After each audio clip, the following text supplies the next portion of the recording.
You guys hear me at the back? Okay, great. My name is Moshe Orange, and I would like to share my story with you guys. Over here in the United States, when you guys reach 18, you go on to college and continue on with your life. In Israel, the story is a bit different. When you become 16 years old, you go down to register to the army. When you're 17, you go for health checkups, and when you're 18, you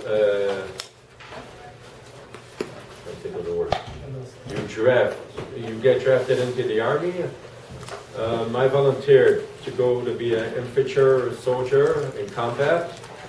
I served in the Naha Brigade. When you guys come to Israel, you can recognize the Naha Brigade. We walk around with a green beret and red boots. Okay, that's how we walk around, and that's how you can tell that if that's a Naha soldier. In the year of 2004, Israel was suffering from a bad intifada from the Palestinian side. As I said, I volunteered to be an infantry. I started 4 months of basic training, hard 4 months of basic training. After those 4 months, I went to study how to be a medic in combat. Then I came back for another 2 months of basic training, and we were sent to combat for 6 months. Between the years 2004 and 2006, my battalion and my unit we did many quality arrests, and we did many operations between the city Shechem on east and southeast, and Jenin up north, between southeast Shechem and upper northwest Jenin.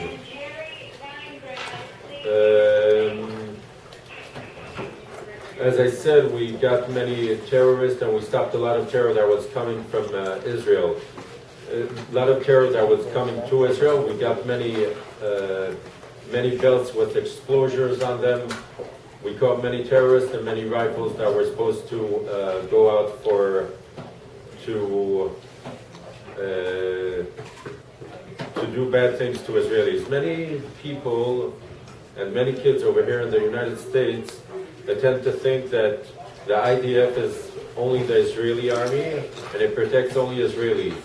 The best example that I can think of that shows also that the IDF goes out for Jews around the world is the story about Mivtza Antevi. Did you guys hear about that operation in Antevi? Yeah. You guys heard. For whoever did not hear, I'll go over the story. I'll make a long story short. 1976, a plane that left Tel Aviv to Athens on the way to France was hijacked in Athens, flown into Uganda, into Antevi. They sent soldiers to go get the hostages and to bring them back to Israel. The commander officer for that operation was Yoni Netanyahu. Does the name sound familiar to anyone of you guys? What does that name sound familiar to? Yes? That's correct. He's Benjamin Netanyahu's brother. Benjamin Netanyahu today is the Prime Minister in Israel. He was sent there and he lost his life. Sadly, he lost his life over there. At the year 2006, Israel was attacked from up north from the Hezbollah from Lebanon. They sent my battalion up to Lebanon. We were there for a week. The head of our battalion got injured from a rocket that fell very close to wherever I was standing. He got injured from ricochets in his face. By that time, they sent us back down to the Jenin area once again because things were getting a bit tough over there. And one of the checkposts that our battalion was taking care of, we lost a soldier called Roy Farajun, Zichrono Livracha.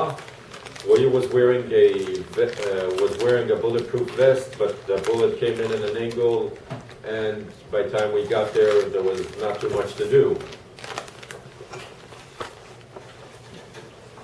Roy was a brother for a triplet. He was born together with two sisters.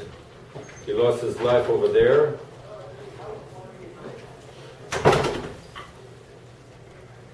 And that was a big tragedy for our battalion, for our unit, and for our brigade. The reason I decided to volunteer to go to combat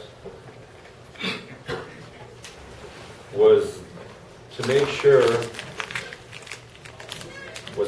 that there will never be crusades again, never be Holocausts again. The Lebanese war was a war that took many soldiers' lives.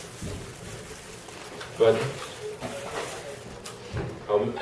it took between 130 and 140 lives of soldiers.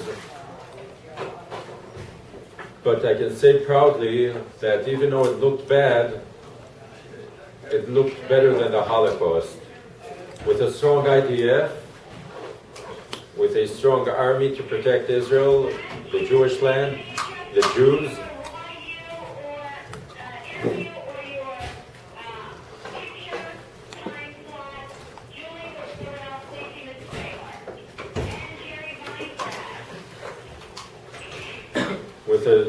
with a strong Jewish army, with a strong IDF in a strong country. That's how we make sure that never again, no more impositions, no more crusades, and no more Holocaust. That's the reason that's one of the reasons that drove me to be an infantry and in combat. Another reason I asked myself, why is my friend's blood cheaper than mine? Why can he put himself on the line and I can't do that for him? It says that Am Yisrael are Alevim ze lazeh. How would I say Alevim in English? We're responsible one for each other, and that's why if my friend if he can put his life in risk, I can put my life in risk too for him, because we're brothers and we have to look out one for each other. Even though you guys are 6,000 miles away from Israel, we look out for the Jews around the world. Many times later on, you guys will go into university and college, and you'll hear many people criticizing Israel for many things that they do. As a veteran and as a person that served in the army, I can tell you guys, the IDF, first of all, is a defense force, is the Israeli defense force and not aggressor. And the second thing, you can tell your friends later on in university and college that you saw a soldier coming all the way from Israel to tell you what it's really about. In the year 2008, Israel suffered from a flotilla. Did you guys hear about that? From a flotilla that came in from Turkey. Even though that between Israel and Turkey, things weren't going so bad. In 2008, right after the flotilla, there was an earthquake in Turkey, and Israel were the first ones to offer some aid to the Turkish government. Why? Because we are Jews, and we have to show a good example for the rest of the world. I think I'm going to get the class. If we could just take maybe one question for Daka. Okay, I'm sorry that our time was so short. I'll try to answer as many questions as I can. Just because I didn't get to know any one of you, so I'll be happy if you raise your hand, get up, say your name, and raise the question. So, please. No questions? Okay, the question I think many of us may have on our mind, what's the shmua in our Israel right now about Iran? That's a great question. I know it's not a minute question. That's a great question. But today, Baruch Hashem, with a strong IDF, as I said, we'll make sure that there'll never be a Holocaust again. Any other questions?